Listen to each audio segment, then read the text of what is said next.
Hello and welcome. I'm Roger Ream, and this is the Liberty and Leadership Podcast, a conversation with TFAS alumni, supporters, faculty, and friends who are making a real impact in public policy, business, philanthropy, law, and journalism. Today I'm joined by Tom Morrison, a lawyer turned author of satirical legal novels. Tom's latest novel, In The Tort Lawyer, was just released today, September of 2023. Before becoming an author, Tom had a distinguished career in the legal profession that spanned more than 50 years, serving in the Air Force JAG Corps and then at several distinguished New York law firms. In addition to his legal work and writing career, Tom is a dedicated supporter of the Fund for American Studies. He established the Thomas and Sarah Morrison Scholarship Fund, designated for students from Otterbein University in Westerville, Ohio. Tom is an alumnus of Otterbein and served for 8 years as chairman of its board. Tom also served on the TFAS Board of Regents for more than a decade. Tom, congratulations on the release of your third novel. I'm looking forward to our conversation today. Thank you, Roger, and thank you for having me on. Now, I'd like to begin by just pointing out you served 5 decades in the legal profession, including holding roles as an active duty legal officer in the Air Force, working at several New York law firms, and you helped pioneer the field of false advertising litigation. Before we discuss your second career as an author, perhaps you could just touch on your legal career and some of the landmark matters that you worked on. Sure. As you mentioned, I started out right after law school. I went into the Air Force. I had an ROTC commission, and my duty of service was deferred while I went to law school. So after law school, I went almost immediately into the Air Force JAG Corps, and that turned out to be one of the best experiences in my life. That's where I learned how to try cases, and it was really a very profitable 4 years. After I departed from the Air Force, I went back to the firm with which I had spent a summer as an intern. The big firms in New York and all the big cities hire students in law school between their second and third year as a way to recruit new members to that firm. That firm was then called Royal Cagle Rogers and Wells. Best known for William P. Rogers, who was, as you know, Attorney General under Eisenhower, Secretary of State under Nixon. And I was with that firm until 1977. I did become a partner, but in 1977, I transferred to the firm with which I spent the bulk of my career. That's Patterson, Belknap, Webb, and Tyler, also in New York. And I spent about 35 years at Patterson Belknap. One of the things that I got into really was probably the best thing that could have happened to me. Myself and a couple of other lawyers in the firm began utilizing the Lanham Act, which at that point was really a trademark statute, but there was an obscure provision in the Lanham Act that covered false descriptions of products. And we developed the theory of false advertising that would enable big companies to sue their competitors for the competitors' false or misleading advertising. We were one of the first firms to do that. Now every big firm has attorneys that do false advertising litigation. But when I started doing that in the late 1970s, we really pioneered that area of law. And that was really terrific for me. It was a way to attract new clients. It was a way to become known in the profession. I did a lot of writing, a lot of speaking, and a lot of the cases that I tried became landmarks in the field. A lot of new attorneys that joined Patterson Belknap would tell me that when they were in law school, they studied such and such a case that I had actually tried. So it was really a terrific run for me in that field. Well, let me actually step back just for a minute because I know when you went off to Otterbein, you grew up in Ohio and went to Otterbein, and which is not far from Columbus, for people who don't know where it is. Well, what you didn't go there, I don't think, as I recall you telling me, planning to head to law school after you graduated. What kind of shifted you in the direction of law school? Well, when I went to Otterbein, I just assumed that I would probably graduate and go into the savings and loan business with my father. My father was a number two executive at a very small savings and loan in Columbus. It was a wonderful industry, a wonderful business. As you know, the whole business collapsed in the 1980s. But about halfway through Otterbein, I got involved in a debate team, and I realized how much I enjoyed arguing and presenting arguments. I also participated in intercollegiate extemporaneous speaking, where you would be given a topic and given 15 minutes to prepare a speech about that topic. So between debate team and extemporaneous speaking, I thought, gee, this is a lot of fun. I could do the same as a lawyer. And I also read a couple of books that really influenced me. One was Louis Niser's My Life in Court, all about his career as a trial lawyer in New York. And then, ironically, Richard Nixon's first book, Six Crises, the lead story in there was the Alger Hiss Pumpkin Papers trial. And those two books really got me interested in law school. So between those books and my speaking experience, I decided I wanted to go to law school. But the best thing that happened is I just assumed I would go to Ohio State, which was the local law school, and go back to Columbus and be a lawyer in Columbus. But a professor at Otterbein alerted me to this wonderful scholarship program that New York University had, whereby they were trying to turn NYU into a national law school. Back in the 60s, it really wasn't. It was mainly just a school for local New York students. And so they developed a scholarship program whereby they gave scholarships to 3 students in each of the 12 federal judicial circuits. And I was lucky enough to get one of those scholarships from the 6th Circuit, and that took me to NYU and really changed the trajectory of my life. Well, after joining the law firm or graduating from NYU, and what prompted your decision to join the Air Force? I mean, you might tell me you were drafted, but well, no, Otterbein had an ROTC program, and I was in ROTC. So I got a commission in the Air Force the day I graduated from Otterbein, but they simply deferred me for 3 years to allow me to go to law school. They didn't pay for the law school, but they deferred me during that 3-year period. Yeah, okay. And then in the Air Force, you had the chance to get in the courtroom and try some court-martial cases, as I recall. Exactly. I tried a lot of them, and that was just a wonderful experience. Had I just gone to Rogers and Wells at that point after law school, I probably would have sat in the library for 4 years, and I wouldn't have had nearly the experience I received in the Air Force. Since retiring, you've published 3 novels that poke fun at the way attorneys sometimes take themselves too seriously, I guess, or their cases too seriously. And I have them here. The first was Torts Are Us.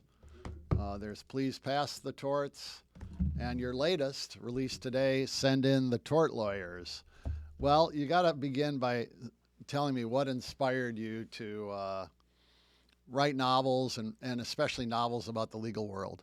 Right. Well, I've always been a big fan of novels. I've read novels most of my adult life and going back to my college days, and I always wanted to write one. So when I was in the Air Force, life wasn't as busy as it was when you were with a big law firm, so I had a lot of time on my hands, and I actually wrote what I called a spy novel. 400 pages, I think it was. Luckily, it was turned down by the 3 publishers I sent it to and has never seen the light of day. And then when I got out of the Air Force, I got very busy in my career and put aside any idea of writing. But in my final year of practice, after practicing for about 49 years, my thoughts went back to this idea that I would love to write a novel sometime. But this time I had the good sense to decide I'm going to write about something I know about. I know about modern American litigation. What did I know about spy novels except what I saw in movies or read in books? But I felt I knew something about litigation. But I didn't want to write a legal thriller. They're kind of a dime a dozen. I didn't want to write a serious book about law because I thought nobody would read it. I really wanted to write a humorous book about law. And the inspiration for that came from a book I read when I was in the Air Force. I spent my last year in Osan Air Base in Korea. It was a long flight getting to Korea. And during that flight, I began reading Joseph Heller's Catch-22, which then was very, very popular. Yeah. And I was just stunned with Heller's ability to turn a very serious subject, the Army Air Corps during World War II, into a satire and farce.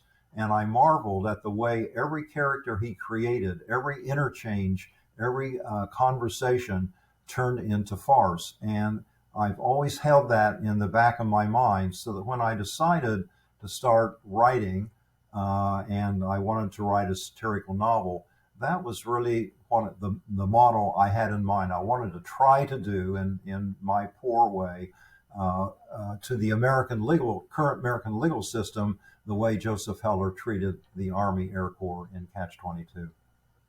Well, before we get to the books, let me ask you how you go about it. Do you tend to block off a specific amount of time each day to write? Do you get up at 4 a.m. and write till breakfast, or what's your technique?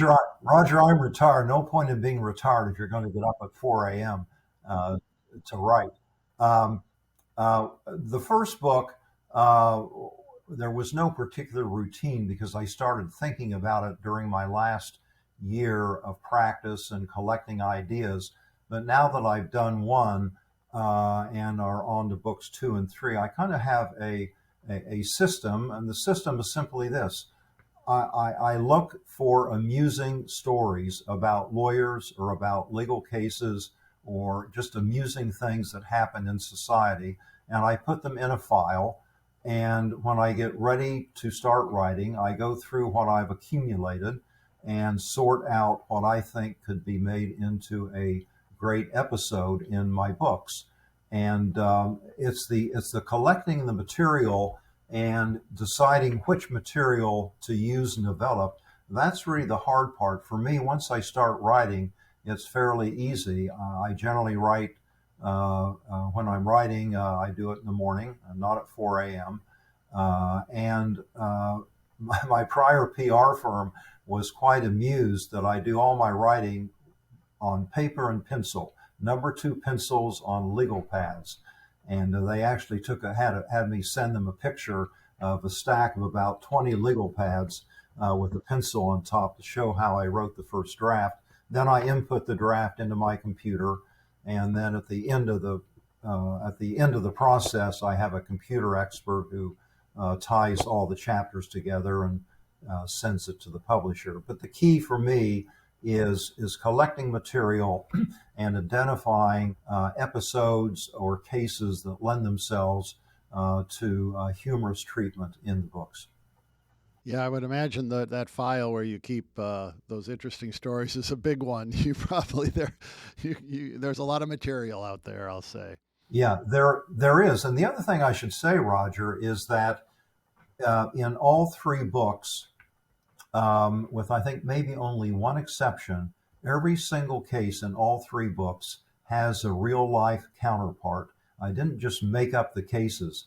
I took a real life case and then did a riff on it to turn it into what it is in the book. But all of those cases, with one exception, are based on real life cases. That's true of all 3 books. Yeah, well, we'll get to your latest book, which takes a real life case, and you didn't have to do much to add the humorous edge to it. But right. Well, you're in your latest novel, Send In The Tort Lawyers. You We see the return of the twins, who are lawyers, Patrick and Prescott Peters, Mm-hmm. Pap and Pup for short. Uh, I'm there are other recurring characters throughout the novels, which makes it very interesting. I'm sure readers like to see the return of interesting characters from one novel to the next. But Yeah, tell me a little bit about these two lawyers. sure. Well, Patrick Peters is and his brother Prescott Peters are twins. Although Patrick was born first, as he constantly reminds Prescott. And Patrick is sort of the alpha male, and it was his idea to start up this class action firm. Both of them in book one started out with very traditional legal careers. Pap was with a firm, Rogers and Autry, and Pup was with a blue chip, the bluest chip firm in New York City, Oliver and Cromwell. And they had very prosperous careers. And in book one, the first third of the book, I actually developed their characters and their life in their prior firms and the cases they handled. And the interesting part here, Roger, is that the cases that they dealt with in their prior firms were all takeoffs on cases that I personally handled. Once they decided to start up a class action firm, that was out of my bailiwick. I never did class action litigation, never wanted to do it.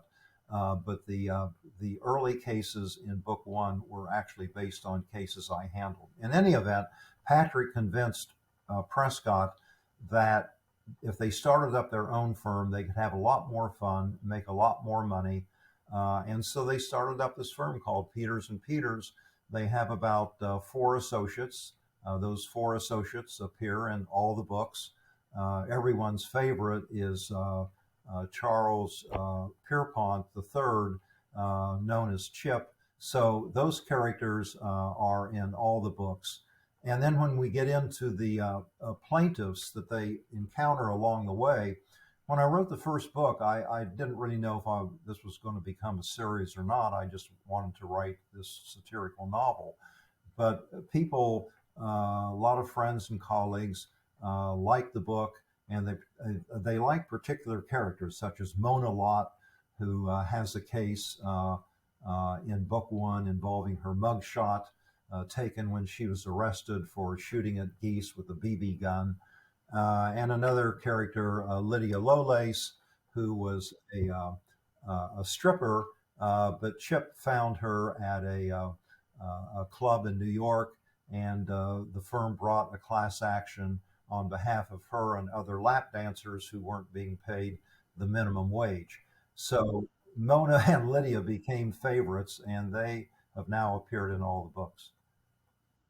I hesitate to ask, but is Chip, Mr. Pierpoint, based on someone you worked with in one of your firms? No, he actually none of the characters were really based on real live people. A couple of people were vaguely an inspiration for the characters, but by and large, the characters were fictional.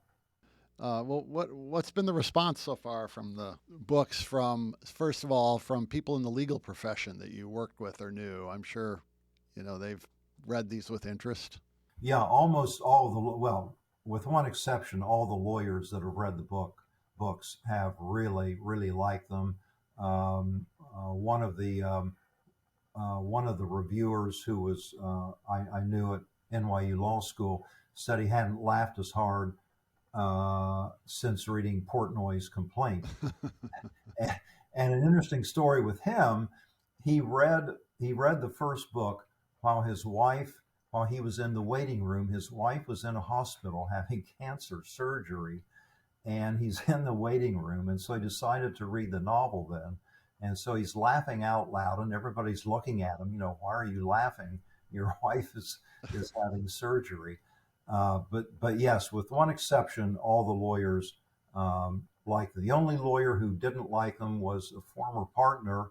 He thought the characters weren't realistic, and said, well, they weren't supposed to be.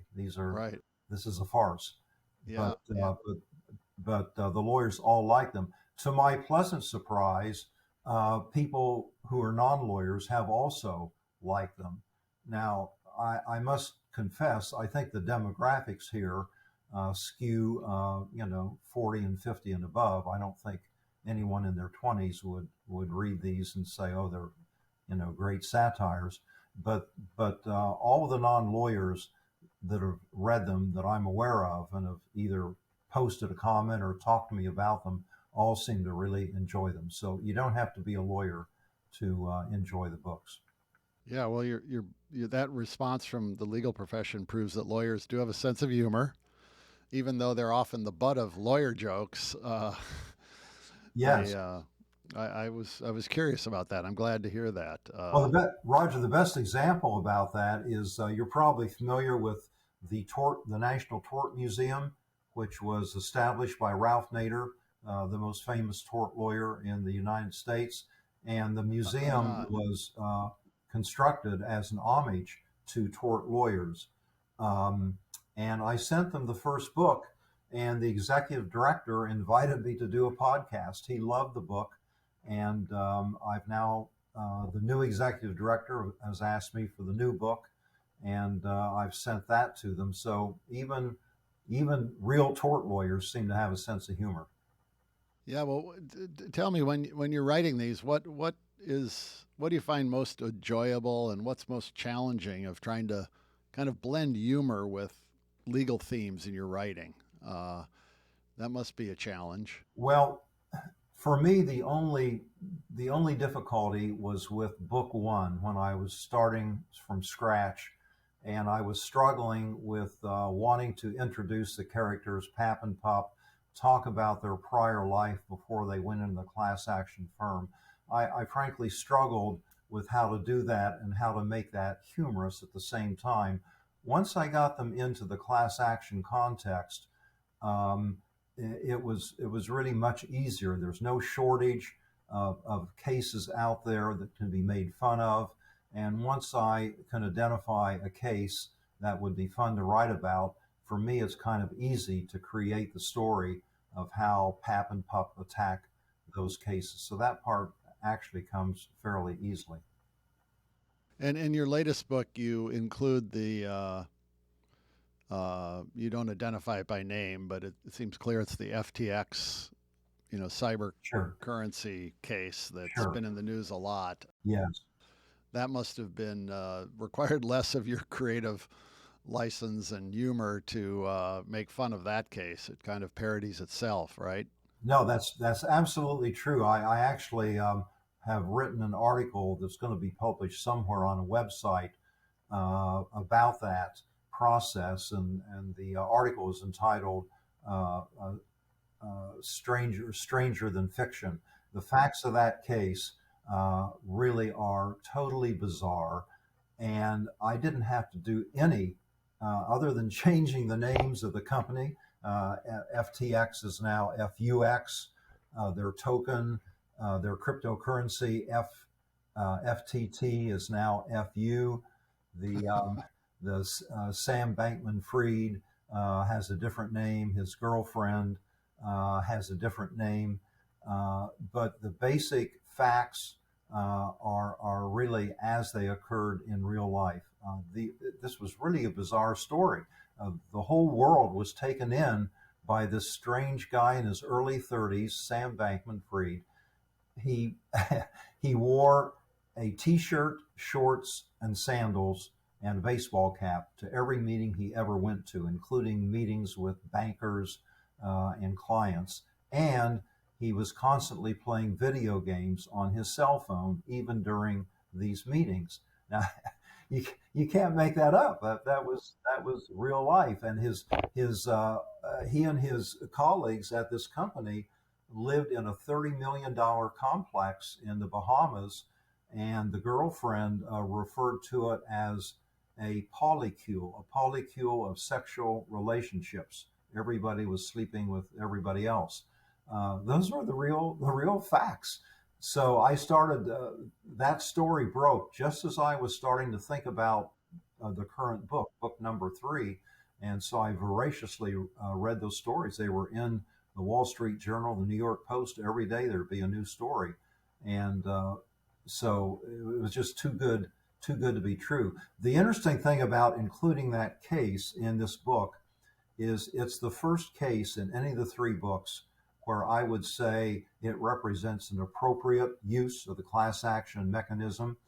As you've probably figured out, the books, although they're mainly humorous, they have sort of a hidden secret message, which is the abuse of the class action system by lawyers who are just out to make money. And all of the cases in all 3 books are examples, in my judgment, of inappropriate uses of the class action system. This case, though, where this company bilked consumers out of, I think the number was $16 billion were invested in their cryptocurrency, and all of that was lost, and you have all of these individual investors lost their entire investment. That's an appropriate use of the class action mechanism. I hope people listening to our podcast will pick up these books. They're available on Amazon and elsewhere. It's a good beach read, and some of us still have beach plans for the fall. So I assume you'll work on a 4th book. Yes, I have. At this point, I'm probably just a one-trick pony. I'm not going to, try to write the great American novel. I'll probably write another book in the series. Yeah. As I mentioned, I have this computer expert who helps me with computer matters, and he's been after me to incorporate artificial intelligence in the next book. So I've been collecting odd stories about AI, and I hope to work them into the new book. Just for example, an AI bot made the list of the 100 best American lawyers. Oh, is that right? Yes. And more recently, just about 2 weeks ago, there was a story in the New York Post. A lawyer in a real life case in New York submitted a brief generated by AI, and it turned out that everything in the brief was wrong. The judge was incensed. The cases that the AI came up with had nothing to do with the issues in the case, and the judge sanctioned the lawyer for submitting this brief. Wow. Yeah, I mean, there's a lot you can do with that in your next novel. I hope so. That's for yes. sure. Let me ask you this, just for someone in your situation. I'm sure you get a lot of pleasure writing these books. I don't know if all authors do, but maybe they do. But you obviously hope people will buy it and read it, and that's a challenge, especially in the world we live in today, where it seems like reading books isn't quite what it used to be, but still a lot of books are sold every year. Is it a frustrating process trying to get attention for a book you write, or Well, is it? it is. Luckily, I didn't write the books to make money. So far, the main financial benefit I've generated is business deductions. And in fact, 2 years ago, my business deduction was so substantial that I actually got a refund from the IRS. I hadn't gotten a refund from the IRS since I was in the Air Force. So that was most welcome. But I'm hopeful that the books will sell well. I get a lot of feedback from friends and colleagues who've read the books. That's very rewarding. I'm working with a new PR firm that I hired for this book. They represent authors only, and they've been able to generate a lot of interest. Actually, they were until today, they've been focusing on promoting the first 2 books, and they've managed to generate a significant amount of sales of the first 2 books. They just Wonderful. have ways of doing ads and getting attention that I never would have thought of. So I'm pleased to have help in that regard. If it results in a lot of sales, that's fine. If not, I'm still happy I enjoy the effort. Well, that's wonderful. I congratulate you on the accomplishment of these 3 books, and hopefully this latest will sell well and get a lot of attention. If I could shift just for a minute now, because as I mentioned in my introduction, you served on the Board of Regents. You've been very active with the Fund for American Studies.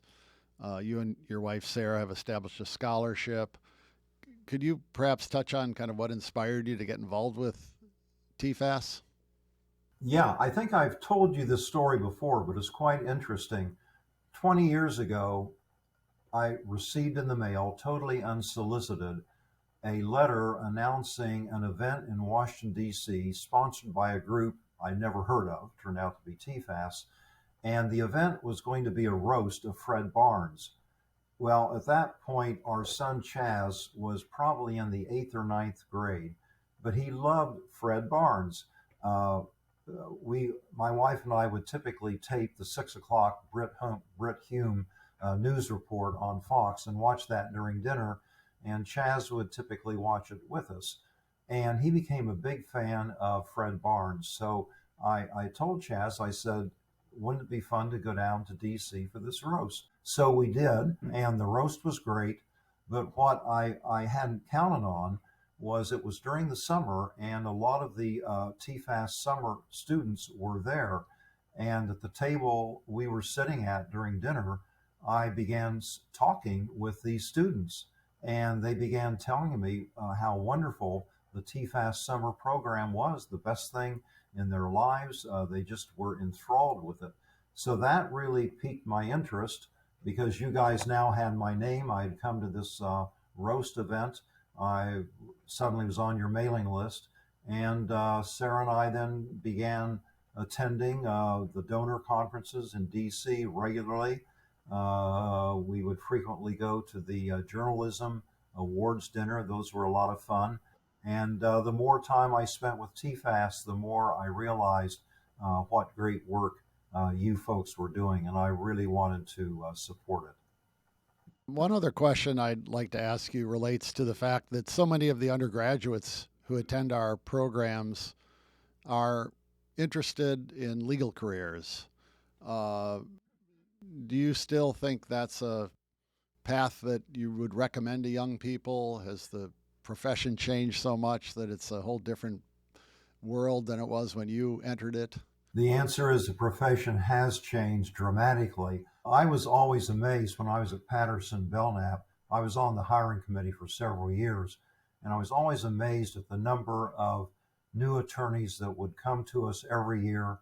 And after a year or two, they would decide they really didn't want to practice law. They'd go off and do something else. Write a novel. Yeah, well, I don't know about that. But they had spent, 3 years and, tens of thousands of dollars to get a legal education.